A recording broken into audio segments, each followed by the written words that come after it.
puis, déjà plus jeune, tu t'occupais des lapins.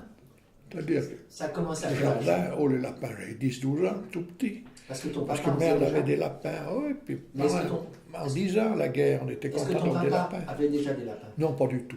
Alors qu'est-ce qui lui a appris du Ah premier lapin? Édouard Merle, l'équipe de l'usine, il avait des lapins, Édouard Merle, Les copains de ton père?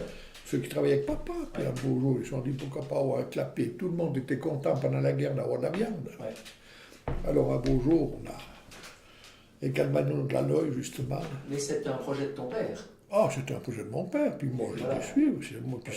Jamais mon frère a été au Michelin de nourrir les Mais lapins, c'était Mais alors c'est ton boulot père qui des t'a gamins. confié ça en quelque sorte. Oui, puis moi j'étais content. Ouais. Puis j'avais de l'intérêt. Ouais. T'avais quel âge? 10 ans, 12 ans, Ouais. pendant la guerre, 40, vous aviez- 41. Vous aviez combien de lapins? Oh, moi j'en ai eu des fois 20, ça va vite. Quand il y avait 3 nichés à 6 sapins, ça fait 20, hein, tu vois ce que je veux dire. Tous les jours. Alors je changeais avec François Landry. Lui, quand il réussissait pas l'élevage de ses poules, il avait plus de coqs que de poules. Alors moi, il me donnait des coqs là, puis moi je lui donnais des lapins, puis j'élevais des coqs en cage, alors c'était magnifiques. Hein. C'est ta On était maman- riches. C'est ta maman qui était contente alors. Oh oui, non. Alors là, on mangeait des coqs qui étaient nourris normalement avec des pommes de terre. Avec Durant la guerre. Dans la guerre, C'était précieux, ça. C'était ah ouais. Le luxe. C'était le luxe, sûr. Et alors, ton papa reconnaissait tes qualités d'éleveur de lapins et de coqs? Oh, sûrement. Hein. Ben, on discutait pas tant, on était contents. Moi, j'étais docile, et puis on était contents de changer. Puis on faisait quoi? On avait quoi à 10-12 ans? Tu Il n'y leur avait pas de donnais quoi à télévision. manger? Hein? Oui.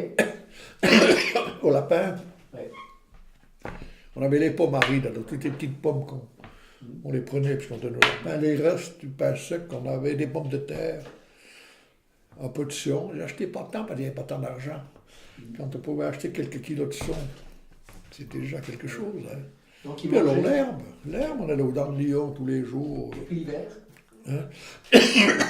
L'hiver du foin. On allait chercher chez les paysans un sac de foin, là, pour un moment. Ah d'accord, eux, ils vous Bon, vendaient. ils donnaient, certains ils donnaient. Ils te donnaient. Moi, je me rappelle, j'ai été chez Marcel Borja chercher de la paille. Ils s'en foutaient, un sac de paille, c'est pas... Si tu avais des bonnes relations avec, c'était parfait. D'accord. Puis alors, ça mangeait tous les déchets de cuisine, les jardins, tout. Tu avais les laitues, les salades, toutes les feuilles, tout. On donnait tout ça au lapin. C'était le compostage naturel.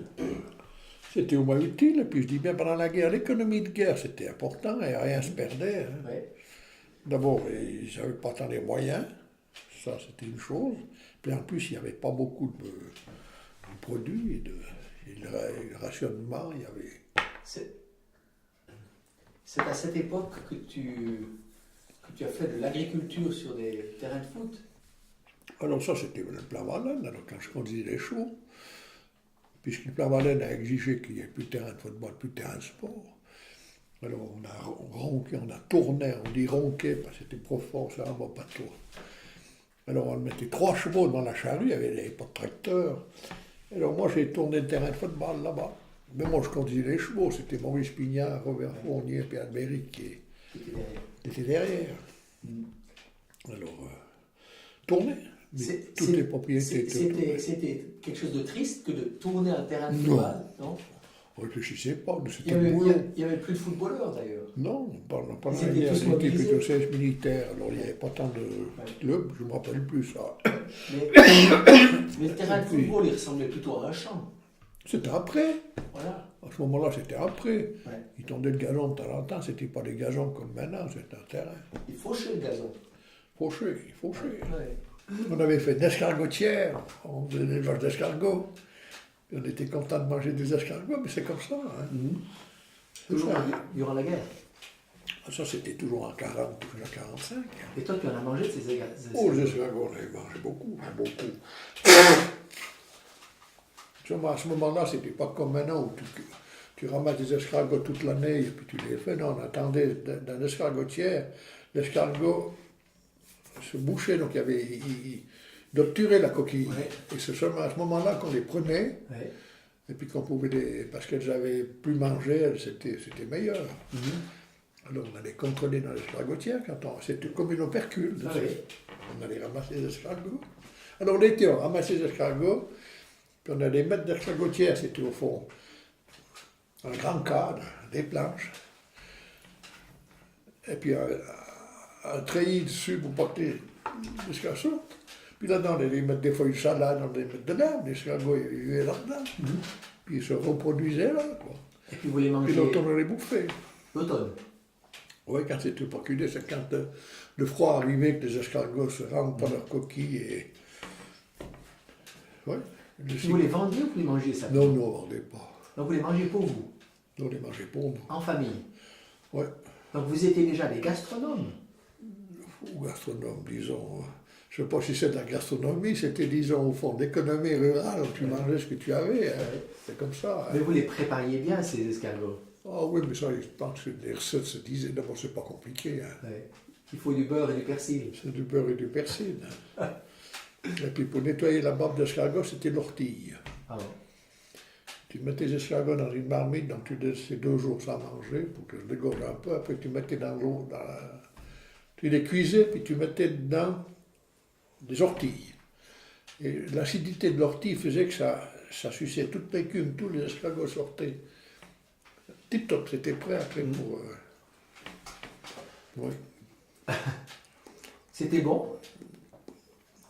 Je ne peux pas dire que j'ai apprécié spécialement. Bon. Puis alors tes lapins, c'était quand même quelque chose de triste après, à la fin, ces jolis lapins. Non, on n'est pas des gendarmes, non. Pas des jaloux. Non.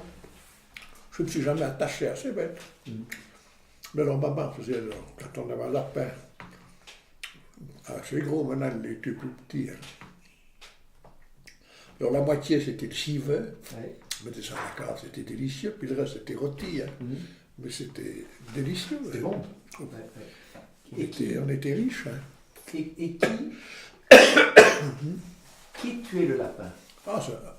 Alors là, j'ai Albano de Ladoy, Édouard Merle, François Landry, des copains. Moi, je ne tuais pas, alors. Ouais.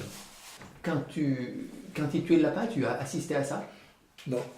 Parce que tu aimais Si, pas. François Landry, oui, parce qu'il venait là-bas, puis on tuait contre la porte du poulailler à Merle.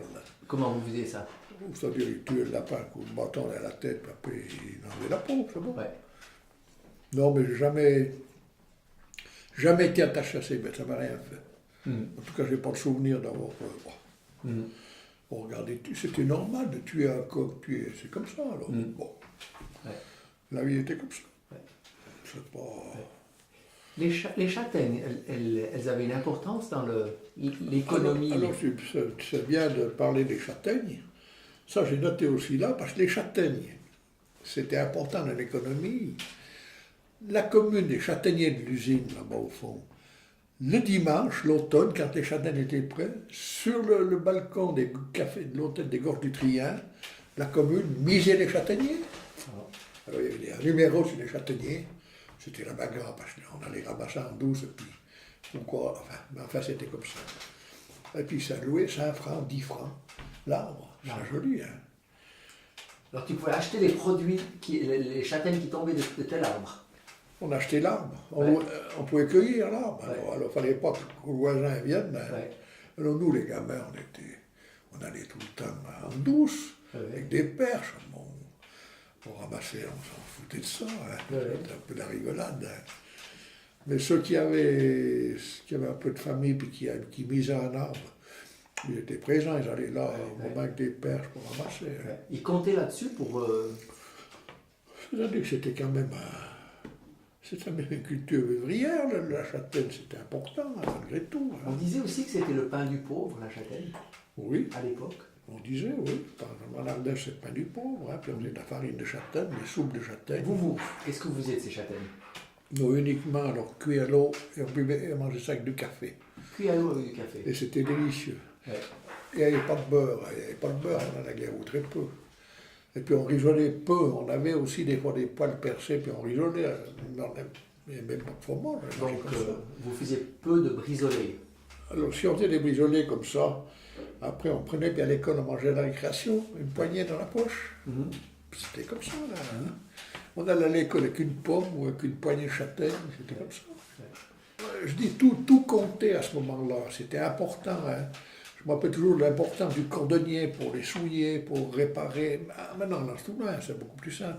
Moi, je me rappelle une fois, j'avais sauté la chaîne du vélo, un vélo pour toute l'équipe. Hein. Un vélo pour la famille. Comment ça se fait que tu as sauté la chaîne et tout, il fallait aller chez Cousse, voir s'il n'y avait pas une chaîne qui allait, puis comme les chaînes des vélos, c'était pas normalisé comme maintenant, il fallait trouver encore. C'était une expédition. Une fois, j'ai cassé les skis. J'ai rien dit, j'ai caché les skis, puis quand Bernard voulait aller skier le dimanche, il a voulu, on avait une paire de skis pour les deux, et c'est là qu'il a vu que les skis étaient cassés. J'ai dit monter à Martigny, c'est le tonnelier qui réparait les skis à Martigny. Il était, oui, à l'hôtel du Rhône à Martigny. J'ai monté avec les skis là-haut réparés, mais c'était une expédition, 10-15 francs. C'était important. Hein. Alors d'abord, pour la Martinique, ses skis, prendre le train, trouver le bonhomme, faire réparer ses skis. Tout seul. Oh, il n'avait pas le choix. Ouais. Tu avais cassé les skis. Ton papa, il t'accompagnait pas pour ça? Non, tu te débrouillais, il n'y avait pas le temps. T'avais quel âge? Ça, c'était pendant la guerre, 12, 13, 14 ans, 15 ans.